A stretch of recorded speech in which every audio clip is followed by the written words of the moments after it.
Mr. Patel, if I can jump right in, 12 prosecutors, career prosecutors, were involved in an investigation and prosecuting the cases against President Trump and were recently fired.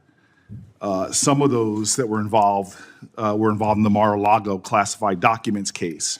Do you know who Brett Reynolds is? This exchange between Cory Booker and Kash Patel is one of those moments where the tension isn't just political, it's institutional.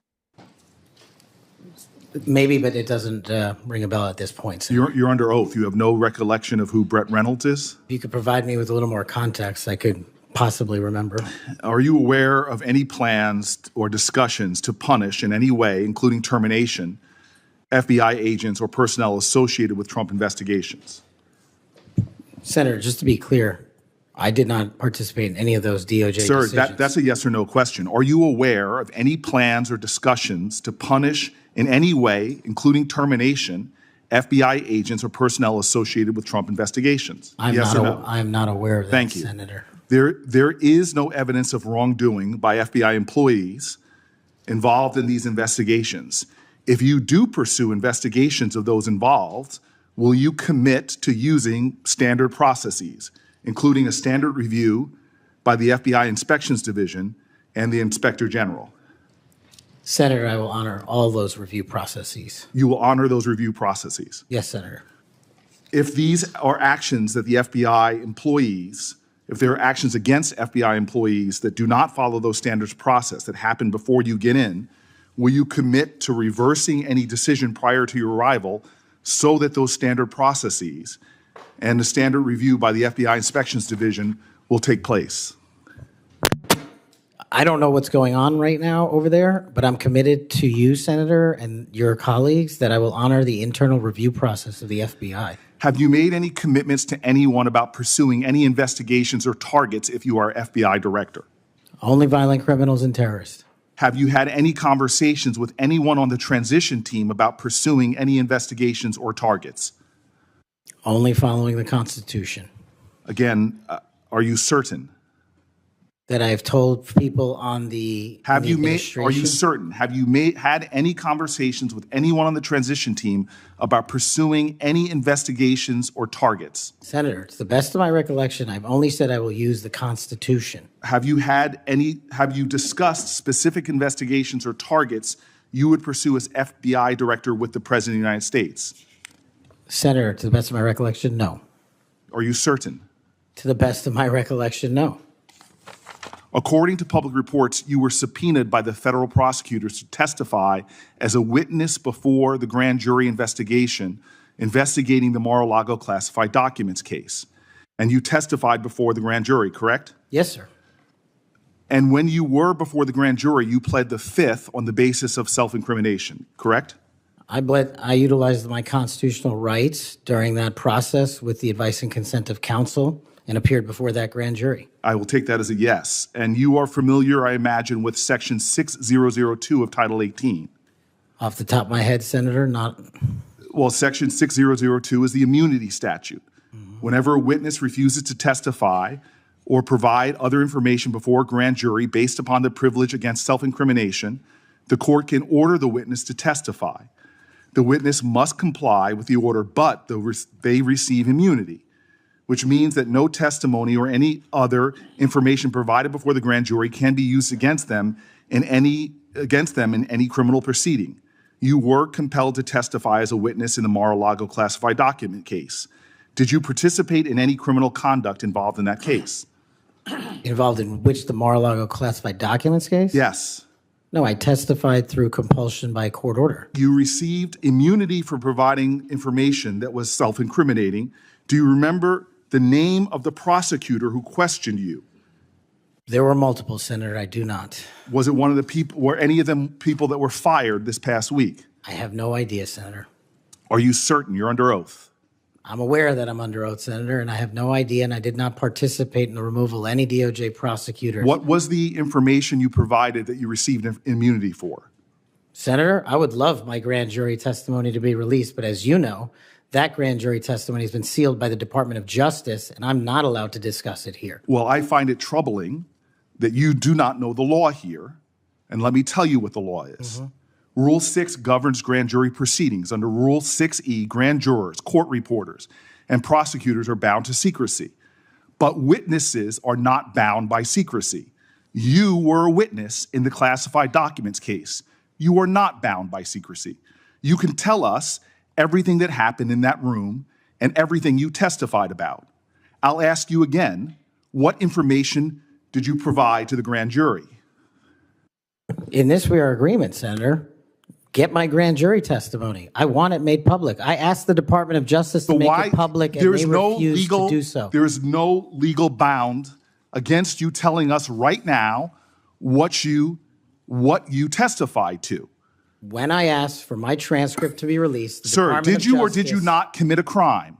Senator, I did not commit a crime. Then why won't you tell us what you testified to? Because it occurred over the course of 3 weeks. I don't have the ability to recall everything I testified to, but I'm asking you to put my transcript out. Did you testify to witnessing the President of the United States declassifying documents? Senator, what I testified to is best captured by that transcript in real time. So you're not willing to tell Congress, after making many pledges today about transparency, whether or not you testified to witnessing the President of the United States declassify documents. In the name of all the values you have said today, did you or did you not testify to witnessing the President of the United States declassify documents? I testified accordingly and under oath, and I encourage you to get that transcript. And by the law of our land, you are free to tell people, what are you hiding from Congress? Answer the question. Did you testify to witnessing the President of the United States declassifying documents, yes or no? Senator, the grand jury testimony is available to you. I encourage you to make it public. As you likely know, the second volume of Jack Smith's report about the classified document case is not public yet. To fulfill our constitutional duty of advice and consent, the President, on nominations, members of this committee have asked the DOJ to review the report. Do you agree that Congress should thoroughly review its nominees? Yes or no? Yes. Okay. Now, last question and I'll be done. When you and I met, you told me that you wanted to remove 11,000 FBI personnel or move many of them, and you said that again today. You have looked at an org chart to understand what offices and functions that you'll be pulling from. I don't think you've done a serious analysis, but I do think you have an assignment from Donald Trump to gut the FBI. You said yourself, I'll shut down the FBI Hoover building. There are people specifically that you are targeting, I believe. And do you agree that you have already prepared plans to remove certain individuals from their offices? For example, individuals that will be replaced by political personnel. The political personnel that are being put in an institution that you and I discussed that has no political appointees but one, the political personnel involve these names: Erica Knight, Tom Ferguson, Greg Bitzner. You stated your question. Would you answer? Or don't you want to? Okay. We can move on. This wasn't about gotcha questions. This was about power, accountability, and whether the rule of law still applies when the people involved are close to the president. From the very start, Booker sets the tone. He's sick, he's clearly not at full strength, and yet he shows up anyway. That matters. It signals urgency. This isn't theater for him. He jumps straight into the firing of career prosecutors, not political appointees, not temporary staff, but long-serving DOJ professionals who were involved in cases against Donald Trump. And Booker's question is simple but devastating. Are people being punished for doing their jobs? Patel's responses immediately raise red flags. Over and over again, he defaults to some version of "I don't recall," "I'm not aware," or "to the best of my recollection." And look, memory lapses happen. But when you're under oath, being asked about firings tied directly to investigations you were connected to, those gaps stop looking innocent and start looking strategic. Booker keeps tightening the frame. He asks whether Patel is aware of any plans to punish FBI agents or personnel involved in Trump investigations. Patel says no. Booker presses further. If investigations do happen, will Patel commit to standard review processes, Inspector General, internal FBI inspections, the normal guardrails that exist specifically to prevent political retaliation? Patel agrees, at least in words. But the commitment feels hollow when paired with his repeated claims that he doesn't really know what's going on over there. Then comes the grand jury testimony, and this is where the exchange really cracks open. Patel confirms that he testified before the grand jury in the Mar-a-Lago classified documents case. He confirms that he invoked the Fifth Amendment. He confirms that he was compelled to testify under immunity. Those aren't small details. That's not trivia. That's central to whether this nominee can credibly claim to be a neutral enforcer of the law. Booker does something important here. He explains the law. He walks through Title 18, Section 6002. He explains Rule 6. He makes it crystal clear that while prosecutors and jurors are bound to secrecy, witnesses are not. In other words, Patel is legally allowed to say what he testified to. Right now, in that room, on the record. And Patel refuses. Not because he's prohibited, not because the law forbids it, but because he says it's too much to remember, or because he wants the transcript released, or because he keeps deflecting back to the Department of Justice. At one point, Booker asks him directly, "Did you commit a crime?" Patel says no. Booker follows up with the obvious question, "Then what are you hiding?" This is where the transparency argument collapses. You cannot campaign on transparency, promise transparency, invoke transparency, and then refuse to answer the most basic factual question about your own sworn testimony, especially when the law explicitly allows you to answer it. Booker asks again and again whether Patel testified to witnessing the president declassify documents. Patel never gives a straight yes or no. Instead, he hides behind process. He hides behind transcripts. He hides behind bureaucracy, and every dodge makes the silence louder. Then Booker widens the lens. He brings up the second volume of Jack Smith's report, the part that hasn't been released yet. He reminds everyone why Congress is even there in the first place: advice and consent, oversight, the constitutional duty to fully vet nominees who may wield enormous power over federal law enforcement. Patel agrees, in theory, that Congress should thoroughly review nominees. But that agreement rings hollow when he's actively withholding information that would allow that review to actually happen. And then comes the final escalation: the FBI itself. Booker references Patel's own statements about removing or relocating thousands of FBI personnel, shutting down the Hoover Building, and restructuring an agency that is explicitly designed to be insulated from political pressure. Booker isn't subtle here. He says it plainly. This looks like an assignment from Donald Trump to gut the FBI. This isn't paranoia. This isn't hyperbole. When someone talks about mass removals, political replacements, and targeting specific individuals inside a law enforcement agency, the burden of proof is on them to show this isn't revenge dressed up as reform. Patel doesn't really answer that either. He deflects. He complains about the question. He tries to move on. And that, more than anything else, is the through line of this entire exchange. What we just watched wasn't a partisan food fight.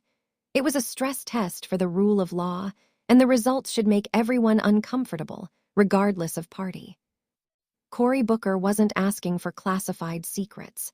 He wasn't demanding hypotheticals.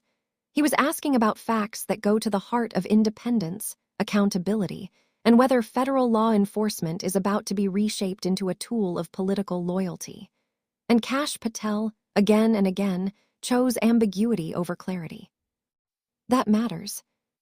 It matters because the FBI isn't just another agency. It's one of the last institutional barriers between political power and unchecked force. When nominees dodge questions about immunity, grand jury testimony, and personnel purges, it's not process talk. It's a warning sign. Transparency doesn't mean saying you support transparency. It means answering hard questions when the law allows, and even requires, you to do so. Accountability doesn't mean promising to follow procedures someday. It means being honest right now, under oath, when it's inconvenient. If Congress can't get straight answers in a public hearing, imagine what happens behind closed doors. Imagine what happens when career investigators, analysts, and agents are deciding whether following evidence will cost them their jobs. Imagine what happens when loyalty becomes the qualification that matters most. That's what Booker was pointing to, not just the past, but the future. A future where investigations are shaped by politics instead of facts, where silence is rewarded and independence is punished, where "I don't recall" becomes the default shield against accountability. This hearing wasn't about flu symptoms, or legal technicalities, or even one nominee. It was about whether institutions built to serve the public can survive being bent to serve one man. And if this exchange tells us anything, it's that the stakes couldn't be higher, and the answers we didn't get may be more revealing than the ones we did. If you care about the rule of law, about democratic norms, and about whether justice is applied evenly in this country, this is one of those moments you don't shrug off. Watch it closely, rewatch it, and ask yourself who benefits when transparency disappears. If you found this breakdown useful, hit like, subscribe, and let me know in the comments what stood out to you most, because this conversation is far from over.